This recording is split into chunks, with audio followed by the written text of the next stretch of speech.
audience drop off in the first 3 to 7 seconds is a massive deal. Right? Huge. So algorithms now measure your early engagement. Can you do this without reading it? No, I'm going to read it. I'm just telling you. No, but I wanted to talk about it. Yeah, but second. I think when we watch it back, it was B-roll, and you read the B-roll description from your phone. I remember watching that, going, "Why is he reading it from a phone?" And makes you look like you don't know what B-roll is. I was just talking about the thing. Doesn't matter. All right.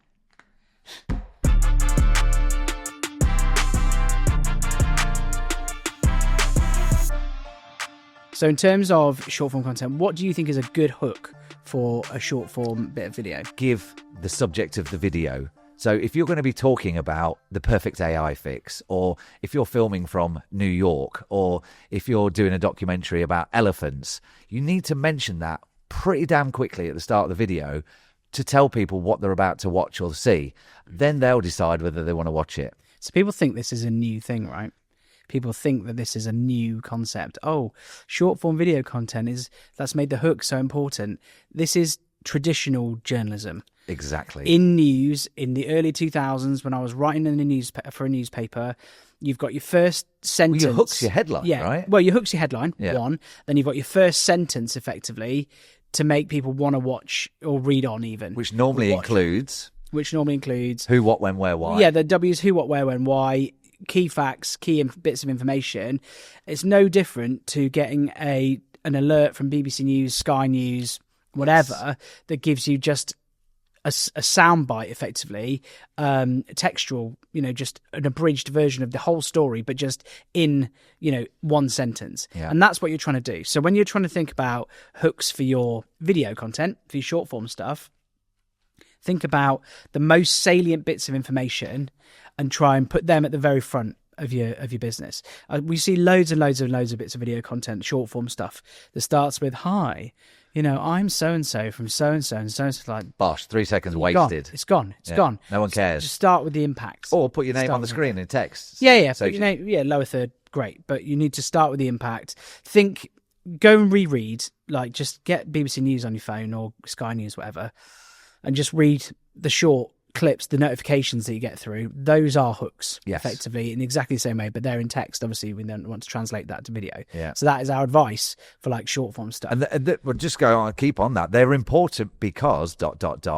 because especially TikTok, but most social media platforms reward content creators that have their videos watched all the way through. Yeah. Because it's deemed, the algorithm thinks, well, that must be interesting. Must be valuable, yeah. People are watching all of it. Yeah. So then it'll push it, start promoting it for you. Yeah. So because short form has become so prevalent, hasn't it? You've now got Instagram, Facebook Reels, you've got TikTok, you've got YouTube Shorts and LinkedIn now via the mobile app. And there is a definite construction of them. Obviously beginning, middle and end. Mr. Beast, remember I did a sort of loose white paper on what makes a video engaging a couple of years ago. Was that talking about rainbow spew?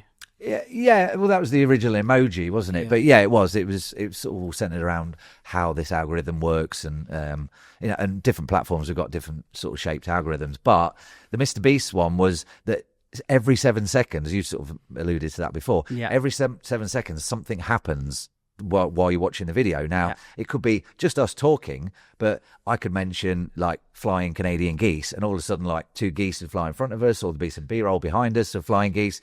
And it's not detracting from what the content or the content creator is saying or talking about. Something changes. Something changes. But he rolled that forward, actually. So for Beast Games on Amazon, great show, yeah, great show. But even in that, which is television, not social content, that changes. Yeah. That has a real fast pace to it and a change of And pace. we've moved this in a little technique that we saw on Dude Perfect, actually, but on our Driving Success golf YouTube channel. Oh, yeah, like and subscribe. Yeah, if you haven't, this is cross-pollination. Let's do that. We should do that. Driving Success on YouTube. Go and like and subscribe just for us. Yeah. Come on. Do you like golf and business? And business. It's golf and business. Golf and business, baby. Yeah. So on that one in particular, point, thread, I don't know where you're going with that. structure, Driving Success, YouTube videos. Fuck. You're talking about changing. Beast. Matt's got old. Beast. You were talking about something happening. Mr. Beast, Rainbow Spew. Golf. Every 7 seconds. Yeah, well, that's what we were talking about, 7 seconds. Yeah. Okay. You just say, okay, that's cool. But That's the end of what I was saying. You're like, oh, right, cool. how? You know what? So Pete's probably going to leave this ramble in. Well, This is funny. This is the camera crew are laughing at This us. is Tristan. Tristan's editing this now, and he's going to go, how am I making anything out of that? Matt's just lost his train of thought. You're going to have to cut that whole section out. No, we're not. Get paid because we're watching the videos to the end. Did a white paper. Yeah, and then you mentioned driving success, and you lost your whole train of thought because you thought about golf, and that was it. I do love golf. And then your brain went blank. Maybe we could just do some crashing waves and some golf. You just cut away to a random Louis Theroux style shot of trees and come back.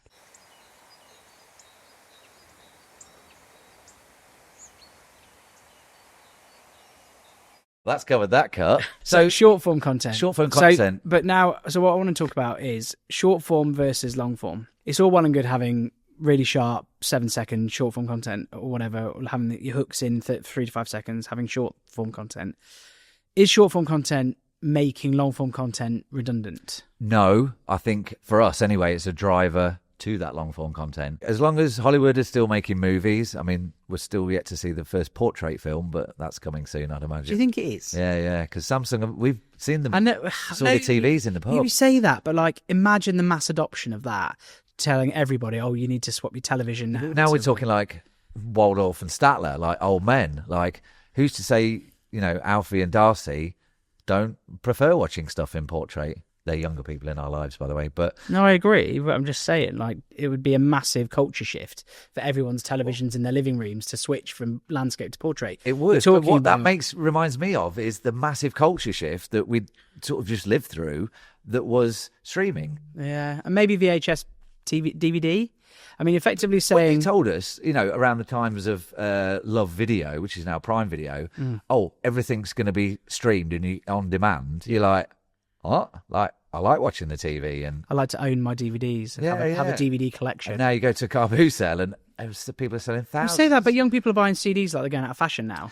There is it's coming back round to tangible things, owning CDs. Vinyl CDs are back. You get to keep it. Yeah, you get to. So I always remember hearing on Steve Wright in the afternoons, God rest his soul, but on Radio 2, that actually someone's read the T's and C's of Apple Music.